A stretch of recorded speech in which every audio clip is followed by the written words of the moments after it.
안녕하세요. 학습 플래너 용훈쌤입니다. 혹시 나무의사라는 직업 들어보셨나요? 요즘 나무의사 자격증이 많은 사람들에게 관심을 받고 있습니다. 나무의사는 나무의 건강 상태를 진단하고 치료하는 전문가로 생긴 지 얼마 되지 않은 자격증인데요. 이 직업은 월급이 평균 350만원 이상으로 알려질 정도로 고소득인 직업 중 하나입니다. 하지만 자격 요건이 꽤 까다로워서 비전공자가 나무의사 응시 자격을 갖추기 쉽지 않은데요. 오늘은 비전공자가 학점은행제라는 제도를 활용해 나무의사 응시 자격을 갖추는 방법을 알려드릴 테니 끝까지 시청해주시면 감사하겠습니다. 나무의사는 우리나라처럼 산림이 많은 국가에서는 정말 중요한 직업입니다. 도시에서 자라나는 나무들도 각종 질병이나 해충 피해를 입기 때문에 전문가의 진단이 필요하고, 그리고 최근 법이 바뀌면서 나무의사 자격증이 없는 사람이 나무를 진단하거나 치료하면 최대 500만원 의 벌금을 받을 수 있는데요. 그렇기 때문에 나무의사 자격증이 생긴 지는 몇 년 안 됐지만 그 필요성이 점점 커질 수 있는 걸 확인할 수 있고, 현재 우리나라의 나무의사 자격증 소지자는 약 700명 정도로 인력이 많이 부족한 상황인 것도 확인해 보실 수 있습니다. 그럼 나무의사 응시 자격을 갖추기 위해서는 어떤 조건들이 필요할까요? 나무의사 시험에 응시하려면 산림청이 제시한 7가지의 조건 중 하나를 충족해야 하는데, 대표적으로 관련 학과의 석사학위나 5년 이상의 실무 경력 또는 관련 분야의 산업기사 자격증이 필요합니다. 그럼 여기서 가장 빨리 응시 자격을 갖출 수 있는 방법이 뭐가 있을까요? 바로 산업기사 자격증을 취득하는 방법입니다. 특히 비전공자라면 조경산업기사, 식물보호산업기사, 산림산업기사 같은 관련 전공의 산업기사를 취득해 주시면 되는데요. 이 산업기사 자격증도 그냥 응시할 수 있는 건 아니고 이 또한 응시 자격이 필요합니다. 바로 이 부분에서 학점은행제를 활용해 주시면 되는데, 학점은행제에서 간단히 설명을 드리자면 고졸 이상이라면 누구나 이용 가능하고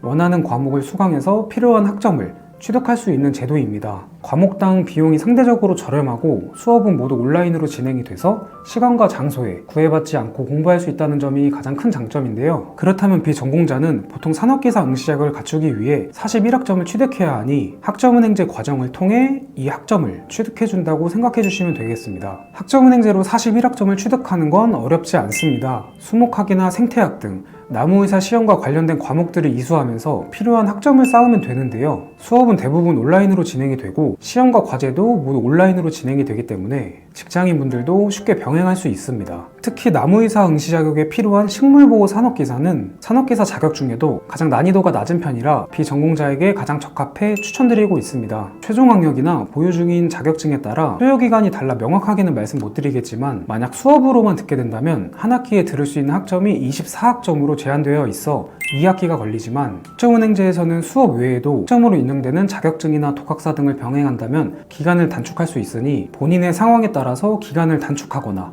아니면 조금은 여유있게 기간을 정해서 준비하시면 되겠습니다. 나무의사 자격증 시험은 1차와 2차로 나뉘어져 있는데요. 1차 시험에서는 토양학, 병해충학, 생리학 같은 과목들이 출제되고 시험 문제가 객관식이지만 전문적인 지식이 필요합니다. 시험 준비할 때 참고할 수 있는 교재들도 많은데 대표적으로 서울대학교 출판부의 수목생리학과 같은 교재들을 추천드리고 있습니다. 2차 시험은 논술과 실기시험으로 구성되어 있는데요. 실제로 나무의 질병을 진단하고 치료 방법을 작성하는 방식이기 때문에 실무적인 감각이 중요하다고 생각해 주시면 되겠습니다. 나무의사는 아직 생긴 지 얼마 안 된 자격증이라 관련 정보가 많이 부족하실 텐데요. 이럴 때는 관련 스터디에 참여하거나 교육기관의 수업을 활용하는 게 큰 도움이 됩니다. 또 양성교육기관에서 150시간의 교육을 받아야 하는데 모집 인원이 한정되어 있어 신청 경쟁이 꽤 치열하니 서둘러 신청하시는 것도 좋은 방법이라고 생각합니다. 오늘은 비전공자가 학점은행제를 활용해 나무의사 응시 자격을 갖추는 방법에 대해 알아보았는데요. 나무의사 자격증을 위해 시작을 해야겠지만 응시 자격이 갖춰지지 않는 분들은 다른 조건들에 비해 학점은행제를 활용하면 보다 경제적이고 기간도 훨씬 단축할 수 있다는 장점들이 있으니 이 제도를 활용해 효율적으로 준비해보시면 좋을 것 같습니다. 영상 중에 궁금하신 점이나 본인의 상황에 맞게 상담을 원하시면 위에 보이는 카카오톡이나 댓글에 나와 있는 연락처로 연락 주시면 최대한 도움드리겠습니다. 감사합니다.